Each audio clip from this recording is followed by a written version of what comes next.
شبانگاهان تا حریم فلک چون زبان کشد سوز آوازه.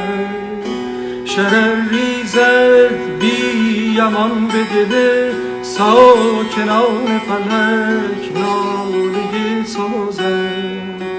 دل شیدا حلقه را شکند تا براید و راه سفر گیرد. مگر یک دم گرم و شعله فشان تا به بام جهان با